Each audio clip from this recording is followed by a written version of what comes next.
એકાંતમાં પોતાના વિચારો ઉપર અને જાહેરમાં પોતાના શબ્દો ઉપર કાબુ રાખનાર વ્યક્તિ દુનિયા બદલવાની ક્ષમતા ધરાવે છે. નાયમાત્મા વિવાદેન લભ્યઃ ન વૈદુષ્યેણ ન બુદ્ધયા ન બહુશ્રુતેન સ વૈ એનમ લભતે યસ્ય પ્રસન્નમ મનઃ યેન નિગૃહીતાની ઇન્દ્રિયાણિ યસ્ય નિત્યમ પ્રણિધાન યુક્તઃ. આત્મા વાદ વિવાદથી પ્રાપ્ત થતો નથી, વિદ્વતાથી પ્રાપ્ત થતો નથી, બુદ્ધિથી પ્રાપ્ત થતો નથી અને અધિક શ્રવણથી પણ પ્રાપ્ત થતો નથી. જેનું મન પ્રસન્ન છે અને જેણે ઇન્દ્રિયોનો નિગ્રહ કર્યો છે અને જે હંમેશા ધ્યાન યુક્ત છે તેને તે પ્રાપ્ત થાય છે. વર્તમાન અવસર્પિણી કાળમાં જંબુદ્વીપના ભરત ક્ષેત્રના ભારત દેશમાં જન્મેલા 18મા તીર્થંકર અરનાથના સમયમાં જે 63 સલાખા પુરુષોમાં છઠ્ઠા વાસુદેવ, છઠ્ઠા બલરામ અને છઠ્ઠા પ્રતિવાસુદેવ થયેલા તેમના જીવન ચરિત્રની સંક્ષિપ્ત ઝાંખી જાણીશું. આ છઠ્ઠા વાસુદેવનું નામ પુરુષ પુંડરીક, બલરામનું નામ આનંદ અને પ્રતિવાસુદેવનું નામ બલિ હતું. ભરત ક્ષેત્રના અરિંજય નગરમાં સુકેતુનો જીવ ભવભ્રમણમાં કર્મના ઉદયે ભટકતો મેઘનાદના વંશમાં બલિ તરીકે પ્રતિવાસુદેવ થયો હતો. તેણે 3 ખંડવાળી પૃથ્વીનો ભોગતા બની પ્રતિવાસુદેવ પદ ધારણ કરેલું અને તે સમયે જંબુ દ્વીપના દક્ષિણ ભરતાર્થમાં ચક્રપુર નામનું નગર હતું. તેમાં એક મહાશીર નામનો રાજા રાજ્ય કરતો હતો. તે મહાશીર રાજાને 2 પત્નીઓ હતી. તેમાં પ્રથમ પત્નીનું નામ વૈજયંતી હતું અને બીજી પત્નીનું નામ લક્ષ્મીવતી હતું.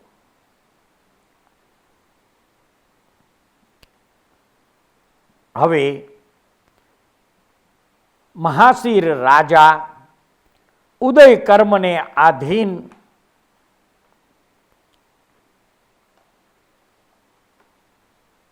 સુખો ભોગવતા તેમની પત્ની વૈજયંતીના ગર્ભમાં સુદર્શનનો જીવ જે સહસ્ત્રાર દેવલોકમાં દેવ થયેલો ત્યાંથી ચ્યવીને ઉદરમાં અવતર્યો.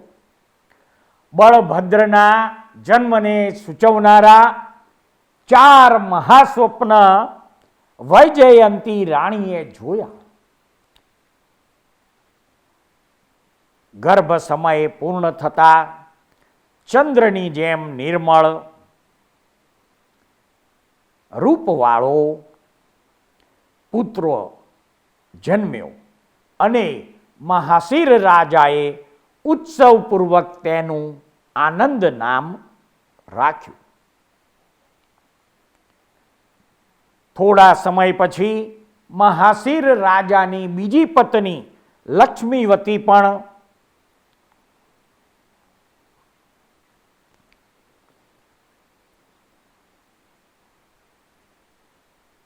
ગર્ભવતી થઈ, અર્થાત ચોથા દેવલોકમાંથી ચ્યવી પ્રિય મિત્રનો જીવ તેના ઉદરમાં આવ્યો અને લક્ષ્મીવતીએ તે સમયે વાસુદેવના જન્મને સૂચવનારા 7 મહાસ્વપ્નો જોયા અને આ વાત મહાશીર રાજાને સવારે ઉઠીને કરતા મહાશીર રાજાએ પોતાની પત્ની લક્ષ્મીવતીને જણાવ્યું કે તમે વાસુદેવ જેવા પરાક્રમી પુરુષને જન્મ આપશો.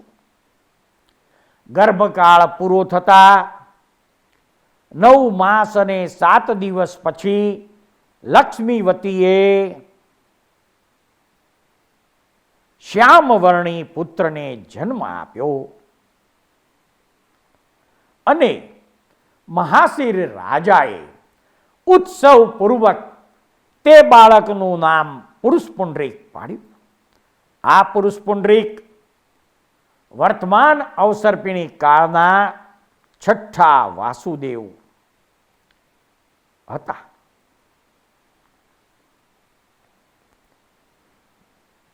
બંને ભાઈઓ અર્થાત મહાશીર રાજાને ત્યાં જન્મેલા 6ઠા વાસુદેવ પુરુષપુંડરીક અને બલરામ એવા આનંદ એ બંને ભાઈઓને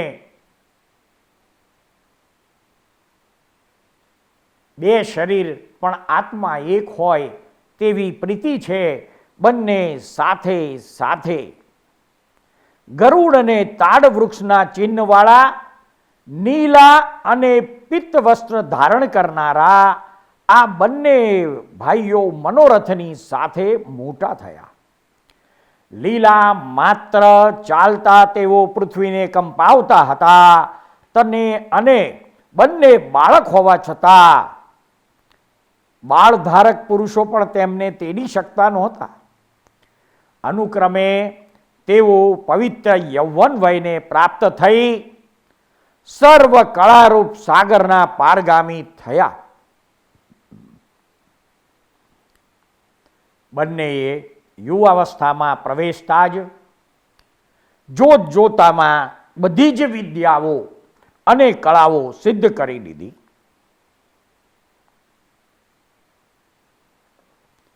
રાજેન્દ્રપુરના ઉપેન્દ્રસેન નામના રાજાએ પોતાની પદ્માવતી નામની કન્યા પુંડરીક વાસુદેવને પુરુષ પુંડરીક વાસુદેવને આપી. રૂપલક્ષ્મીથી નાગકન્યાને પણ દાસી કરનાર તે પદ્માવતીના રૂપ સંબંધી વાત સાંભળી બલિ નામનો પ્રતિવાસુદેવ તેનું હરણ કરવા ત્યાં આવ્યો. સર્વ જગતના બલવાન પુરુષોની અવજ્ઞા કરનાર અને ભુજાના બળથી ધમધમી રહેલા બલિની સામે આનંદ અને પુરુષ પુંડરીક તત્કાળ ચડી આવ્યા. તે વખતે દેવતાઓએ શસ્ત્રાગારમાં નિમેલા પુરુષોની જેમ સારંગ, ધનુષ્ય અને હળ વગેરે શસ્ત્રો બંને ભાઈઓને અર્પણ કર્યા. પ્રથમ બલિ પ્રતિવાસુદેવની બળવાન સેનાએ આનંદ અને પુંડરીકની સેનાને ભાગી નાખી અને પોતાના સ્વામીના જયને સૂચવે તેવા તેના સુભટોએ સિંહનાદ કર્યો. તે વખતે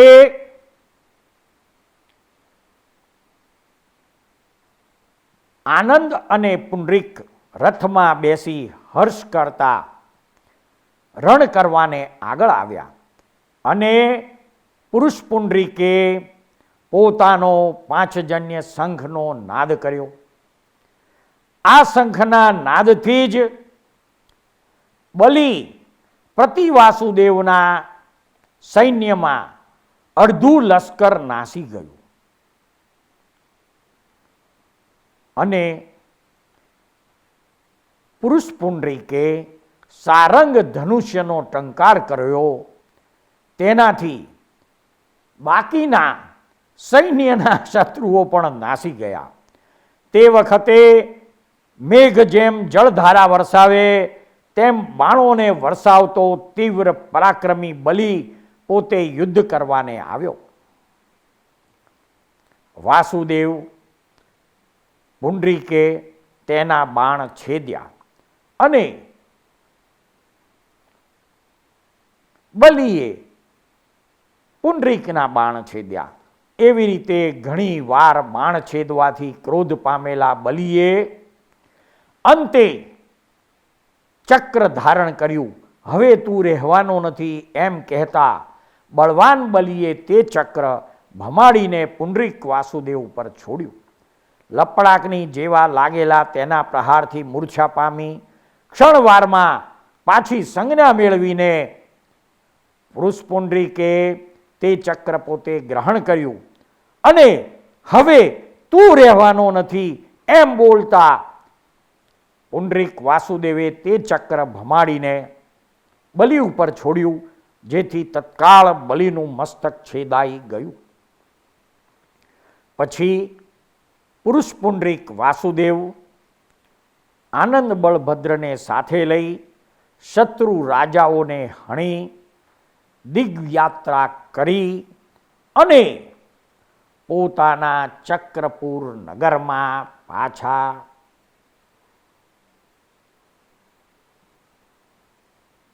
આવ્યા. તે પહેલાં તેમણે મગધ દેશમાં રહેલી કોટિશિલા નામની મહાશિલાને ત્રાજવાની જેમ ડાબા હાથ વડે ઉપાડી હતી. હવે આ પરાક્રમ કર્યા પછી પોતે દિગ્વિજય કરી અને ચક્રપુર નગરમાં પાછા આવ્યા. ત્યાં મહાશિર રાજાએ તથા પોતાના અનુજભાઈ આનંદ અને અન્ય મુકટધારી રાજાઓ જે પ્રતિવાસુદેવને વશ હતા તે બધા રાજાઓ પુરુષ પુંડરીકના શરણમાં આવી ગયા અને તે બધાએ ભેગા થઈને પુરુષ પુંડરીકનો અર્ધચક્રીપણા તરીકે વાસુદેવ તરીકે રાજ્યાભિષેક કર્યો. ઘણા વર્ષો સુધી પુરુષ પુંડરીક વાસુદેવે પોતાની 32,000 રાણીઓ સાથે શ્રેષ્ઠ પ્રકારના ભોગો ભોગવ્યા અને ત્યાર પછી પુરુષ પુંડરીક વાસુદેવ 250 વર્ષ કુમારાવસ્થામાં, તેટલા જ વર્ષો માંડલિકપણામાં, 60 વર્ષ દિગ્વિજયમાં અને 64,440 વર્ષ રાજ્યમાં, એવી રીતે કુલ 65,000 વર્ષનું આયુષ્ય પૂર્ણ કરી પોતાના ઉગ્ર કર્મના આધારે અને સૃષ્ટિના સામાન્ય નિયમ અનુસાર તેઓ છઠ્ઠી નરકમાં ગયા.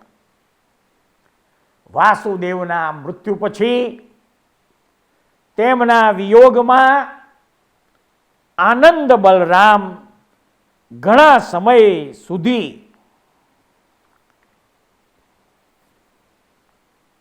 ભ્રાંત દશામાં ફરતા છેવટે વૈરાગ્ય પામી સુમિત્ર નામના મુનિની પાસે દીક્ષા લે છે અને કેવળ જ્ઞાન પામીને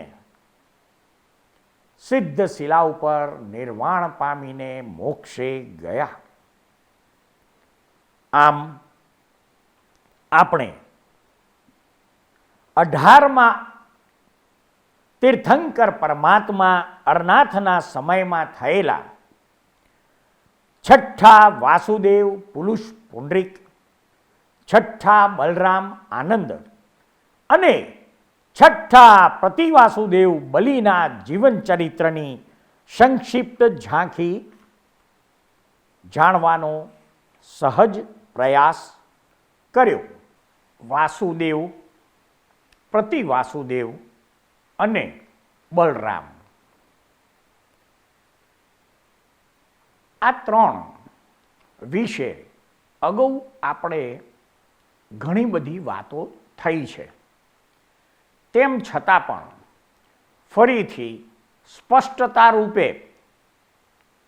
આપણે વિગતવાર જાણીશું.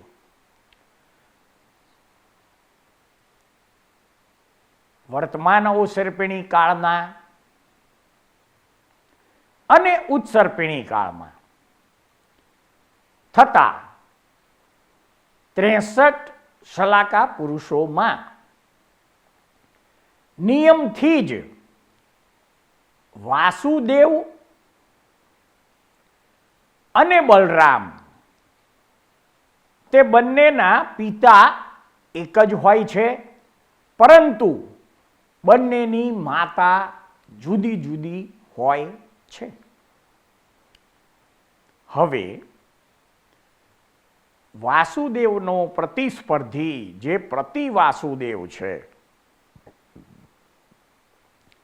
એ સામાન્ય રીતે પૃથ્વી ઉપર વહેલો જન્મે છે.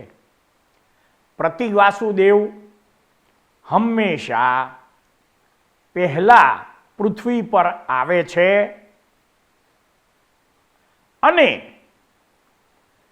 તેઓ 3 ખંડને જીતીને તેમની પાસે ચક્ર રત્ન હોય છે. ત્યાર પછી સૃષ્ટિના ક્રમ પ્રમાણે બળરામનો જન્મ થાય છે અને સૌથી છેલ્લે વાસુદેવનો જન્મ થાય છે.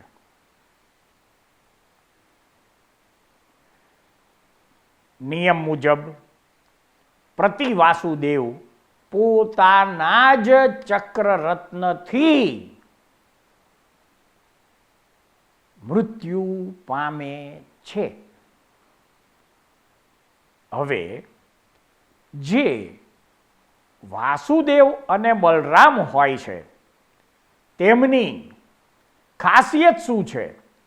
તો કે ભાઈ આપણે જોયું તેમ પિતા એક હોય છે અને એક પુરુષની બે પત્નીઓના બે સંતાન તરીકે નિયમ મુજબ જ સૃષ્ટિમાં બલરામ પહેલા જન્મે છે અને વાસુદેવ પછી આવે છે. પરંતુ બંને ભાઈઓ વચ્ચેનો પ્રેમ આ પૃથ્વી ઉપર અજોડ હોય છે. બીજી ભાષાઓમાં કહીએ તો બે શરીર પણ જાણે આત્મા એક હોય તેવું બંને જોડે જોડે રમે છે, બંને જોડે જોડે બધી કળાઓ શીખે છે અને બંનેમાં અતુલનીય બળ હોય છે. સામાન્ય રીતે બલરામના ચિહ્ન ઉપર તાડનું અને વાસુદેવના શરીર ઉપર ગરુડનું ચિહ્ન હોય છે. મોટા ભાગે બલરામ નીલ અર્થાત આછા વાદળી એવા વસ્ત્રો ધારણ કરે છે, જ્યારે વાસુદેવ મોટે ભાગે પીળા રંગના વસ્ત્રો ધારણ કરતા હોય છે. સામાન્ય રીતે વાસુદેવને પીળા રંગના વસ્ત્રો વધુ પસંદ હોય છે.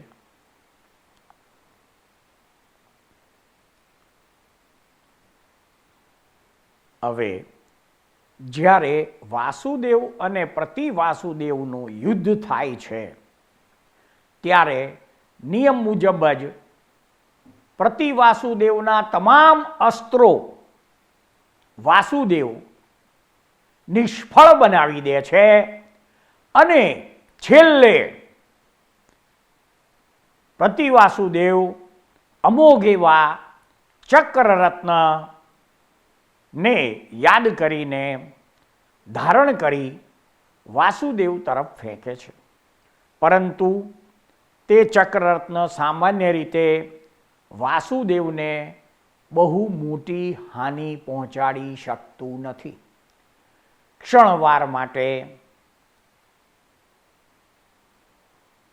મૂર્છા ઉત્પન્ન કરાવે છે અને પછી વાસુદેવ પાસે જ સ્થિર થઈને ઊભું રહે છે અને વાસુદેવ મૂર્છામાંથી જાગ્યા પછી વાસુદેવે ફેંકેલા તેના પોતાના જ શસ્ત્રને ધારણ કરીને તે ચક્ર વડે પ્રતિવાસુદેવના મસ્તકને છેદી નાખે છે. સામાન્ય નિયમ મુજબ વાસુદેવ અને પ્રતિવાસુદેવ બંને મૃત્યુ પામ્યા પછી નરકગતિમાં જાય છે. આ સૃષ્ટિનો ક્રમ જ છે કે વાસુદેવ એવા અને પ્રતિવાસુદેવ આ બંને એવા ઘોર કર્મો કરે છે કે જેના કારણે તેમને મૃત્યુ પછી સૃષ્ટિના ક્રમ પ્રમાણે નરક ગતિ પ્રાપ્ત થાય છે. બલરામ સામાન્ય રીતે પોતાના નાના ભાઈ વાસુદેવના મૃત્યુ પછી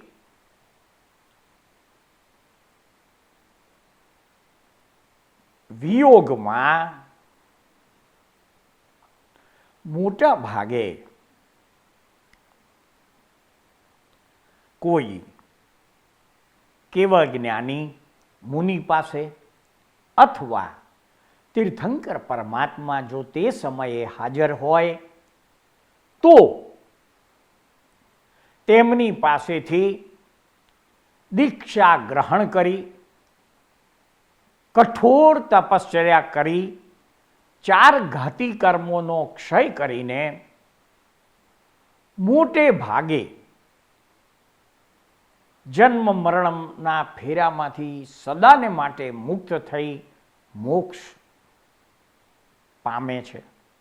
અર્થાત આકાશમાં વૈમાનિક દેવોની જે છેલ્લી શ્રેણી છે 5 અનુત્તર વિમાન, એનાથી 12 યોજન ઊંચે આવેલી સિદ્ધશિલા, જ્યાં અનંતા જીવો જે જન્મ મરણના ફેરામાંથી કાયમ માટે છૂટી ગયા છે, એવા અનંતા જીવો જે સિદ્ધશિલા ઉપર રહે છે એને પ્રાપ્ત કરે છે. ક્યારેક જ બલરામ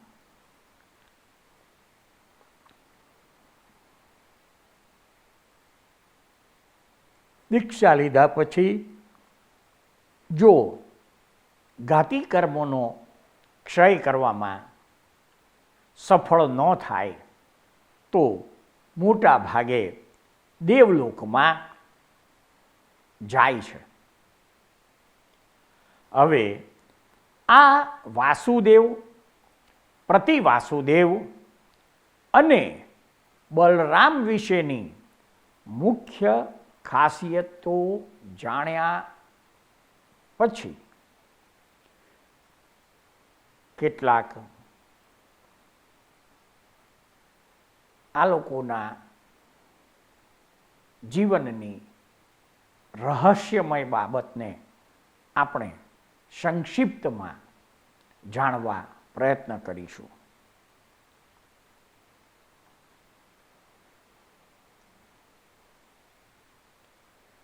પ્રતિવાસુદેવ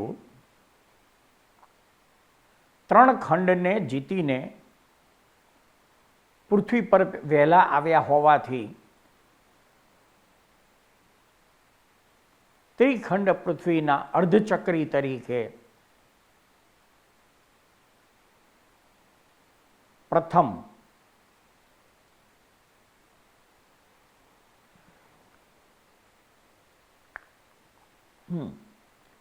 પ્રતિવાસુદેવ 3 ખંડ જીતીને પ્રથમ પૃથ્વી ઉપર પોતાનું સામ્રાજ્ય ફેલાવે છે. પરંતુ તેમના મૃત્યુ પછી તે ચક્ર રત્નને આધારે વાસુદેવ પોતે ચક્રરત્ન પ્રાપ્ત થયા પછી પોતે પાછા 3 ખંડ ઉપર આધિપત્ય મેળવે છે અને અર્ધચક્રીપણા તરીકે રાજ્યાભિષેક કરીને પ્રતિવાસુદેવ જેવું જ સન્માન મેળવે છે. નિયમથી વાસુદેવને 32,000 રાણીઓ ભોગવવાનો નિયમ શાસ્ત્રોમાં વર્ણવેલો છે.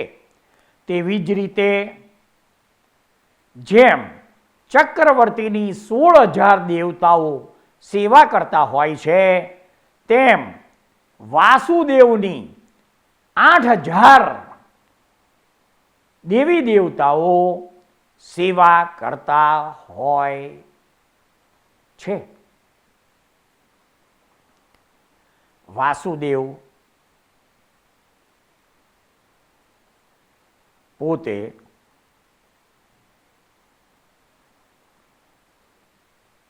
મુખ્ય પટરાણીઓ સહિત 32,000 રાણીઓના અને તેમના થકી પુત્રોના પરિવાર સાથે પોતે વસાવેલી નગરીમાં ઉદયકર્મને આધીન ભોગો ભોગવે છે અને આયુષ્ય પૂર્ણ થયા પછી સામાન્ય રીતે મૃત્યુ પામીને નર્ક ગતિમાં જાય છે. સૃષ્ટિના અદ્ભુત રહસ્યો નામાભિધાનથી અલંકૃત થયેલી ધારાવાહિક કથા ના આ એપિસોડને શાંતિથી ધીરજપૂર્વક સાંભળનાર પ્રત્યેક શ્રોતાનો તથા આ એપિસોડ નિહાળનાર પ્રત્યેક દર્શકોનો અમો સાચા અંતસ્કરણપૂર્વક ખૂબ ખૂબ આભાર માનીએ છીએ. જય સચ્ચિદાનંદ.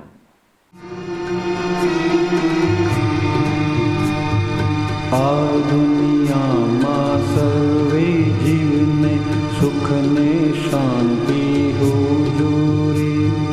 આ દુનિયામાં સર્વે જીવને સુખ ને શાંતિ હુજૂરી.